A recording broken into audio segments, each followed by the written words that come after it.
My family chose my golden child brother over me and put me in the guest table because I should not sit with the family. Now they are begging me to babysit his baby. I was adopted when I was 16 by my half-brother and his wife who were in their late 30s at the time. They already had 6 children when they adopted me, but it was never an issue. They have treated me like their own kid since they met me and later adopted me, and so did all their other kids, except for one, their golden child who was only 4 months older than me. We will call him Chad. Chad has always been an insensitive asshole to literally everyone, including our other siblings. He would literally fistfight our older sister, say horrible and mean things to everyone, and get away with it. He also had extreme anger issues that would cause broken doors, holes in walls, etc. He also got to do everything me and my sister were never able to do, get a free car, go out at night, etc. When we were still in school together during high school. He got up in front of our whole class here and told everyone I wasn't his sister and never would be. He then told me in front of his friends that I would never be a part of his family and I should just get over it and walk off. This was not a one and done thing. He would keep doing this up until he moved out and I stopped seeing/talking to him. Golden Boy once again got the limelight of the family after he got married right after high school, moved out to his wife's family's house,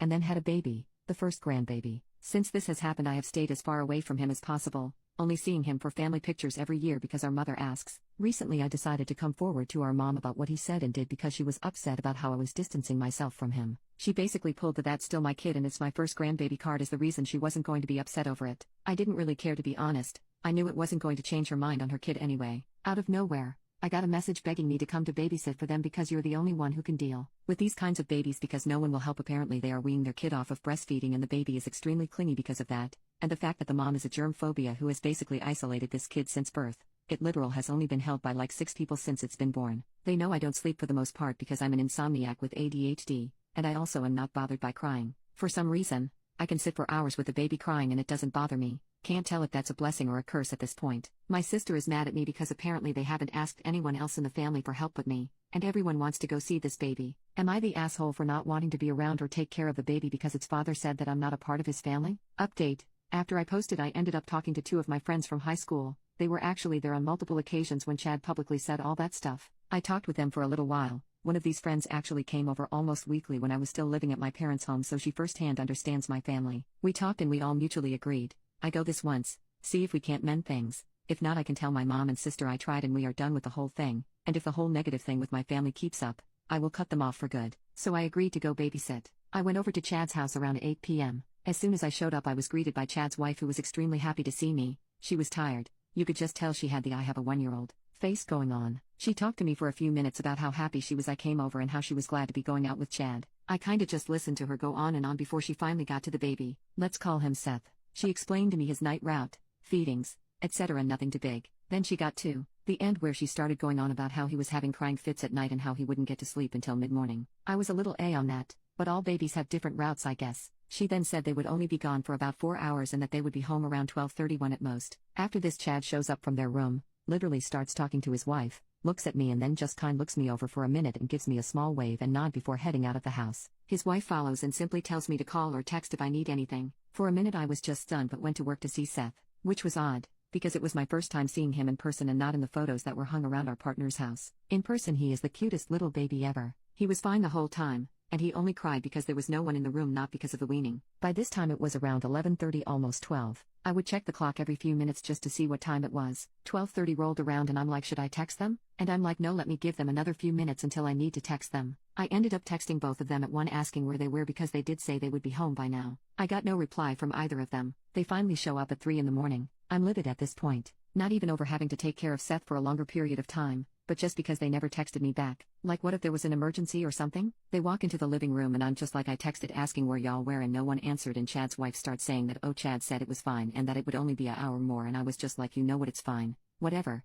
Seth is sleeping. She looks at me all weird and I rolled my eyes, say it's not the weaning that's making him cry at night. He gets lonely. He's clingy. Just let him know you are in the room when he starts crying and he will go right back to sleep. I started to walk out with my stuff, as I was right about to walk completely past Chad when I turned around and was like, so you aren't going to say anything to me? After I looked after your kid for like 7 hours now? He snorted at me and was like, no. My wife is the one who talked me into this anyway. Pissed off at this point I said, so this wasn't, I don't know, possibly a way to be able to apologize for high school or maybe all those other times you decide to outcast me from the family? Because I was under the impression that maybe you want to patch things up because of you asking me of all people to watch your kid. He sat there for a minute and just said, why should I apologize? Because literally nothing from high school has changed. Man, you really do need to just grow up and understand that my wife and I aren't going to cater to you like mom and dad did because you were adopted. You ain't our family and you won't ever be. At this point, I just got in my car and left. I ended up texting my mom about all of it thinking she would get it in the morning when she woke up. No, of course she had to be awake. She apparently told Chad's wife about the conversation we had about all the stuff Chad had said and done to me in school. Apparently his wife felt bad because she had an adopted sister too and felt horrible that Chad had done and said all those things. Apparently mom didn't know about Chad asking about the babysitting thing until now, and she started talking to the wife, who is now upset.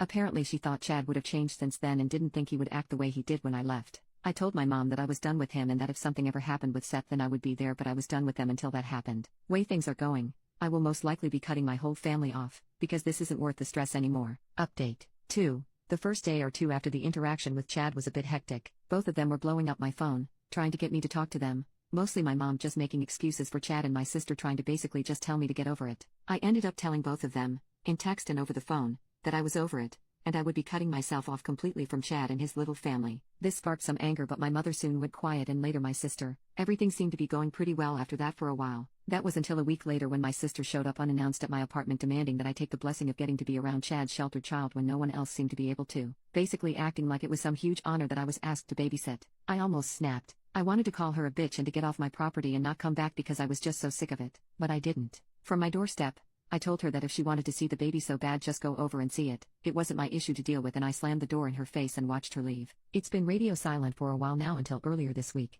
I was scrolling on Instagram when I noticed that my oldest brother, the one that I get along with super well and who supported me about curing Chad off, his girlfriend of 4 years and the same age as me, are now engaged and posted pictures of the proposal. I noticed the post had been made last week, but no one had told me, not even my mother. I texted my brother's girlfriend asking her about literally everything that was happening. She was surprised because my mother had said she had told everyone in the family about the wedding. She then told me that they would be holding a family meeting at my parents' house to talk about the wedding plans. I said okay. The meeting was for today around dinner time. I showed up and walked into the house and noticed that a lot of stuff was different decoration-wise. My parents had our family photos all arranged around the living room, and a few random frames with multiple small photos in them as well. I noticed that they had replaced multiple small photos of specifically me from the frames, and replaced them with now pictures of Chad and his wife and my older brother and his girlfriend. What were maybe 6 pictures of me on any of the walls, there were now 2.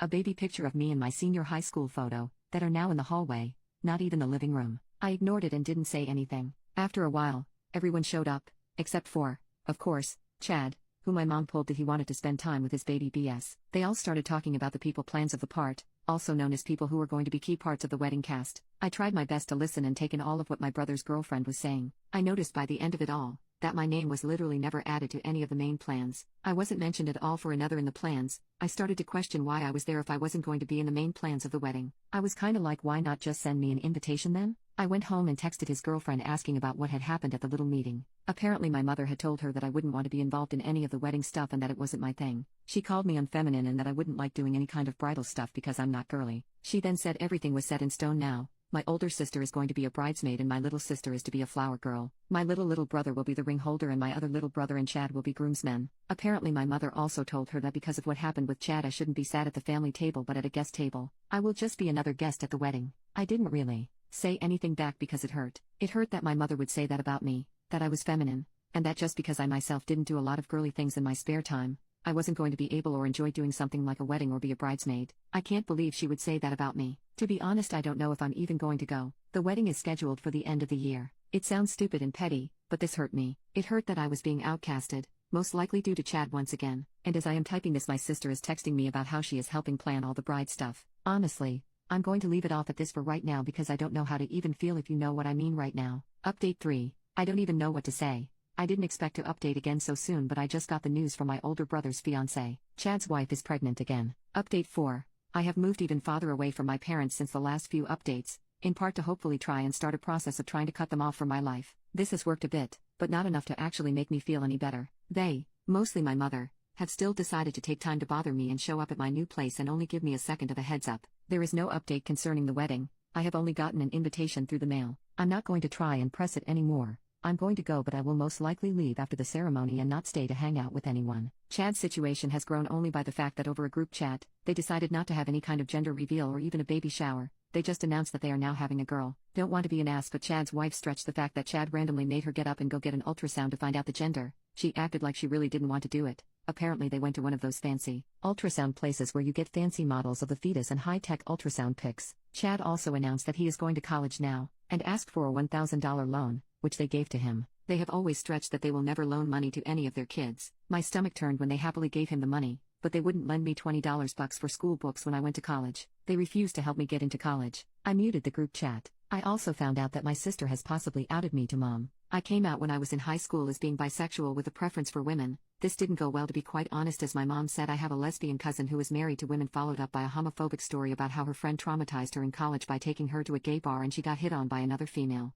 Not great. My brother fully believes that my love for women is trauma-based because of the abuse I faced from our bio father. My heart was broken when all of this came to the surface, knowing they both truly wouldn't support me. They would only lie to my face about being uncomfortable with my life. I basically promised myself that I would never tell them if I got a female partner, in hopes of saving not only my feelings but my partner's feelings in the long run. It makes me extremely uncomfortable to think about them looking me in the eyes and believing everything that they told me concerning their feelings about my lifestyle. I fear my sister has told our mom about me dating a female now that I have moved further away from them, something that I never did while in the house living with them. I noticed on my girlfriend's Instagram my sister had liked one of the pictures of me and my girlfriend. My girlfriend, after hearing all of this, supports me about not posting pictures of us, seeing as she knows that my family follows me on Instagram. My girlfriend has not tagged me in any pictures on Instagram, so my sister had been looking through my friend on Instagram. Not even a week after the photo was light, I had to see my sister in person for something. She started to make awkward comments about my dating life and if I was seeing anyone, which I only said maybe and left it at that. 2 days later, my mom showed up at my front door with some store-bought cookies, asking me if there was anything I want to tell her. I brushed her off and didn't say anything. She then left and didn't say anything else to me. A few hours later, my little brother texted me asking if I had told mom about me dating because she is apparently going crazy, and about how his dad is just telling her that it's just a trauma response. I haven't told anyone about my dating,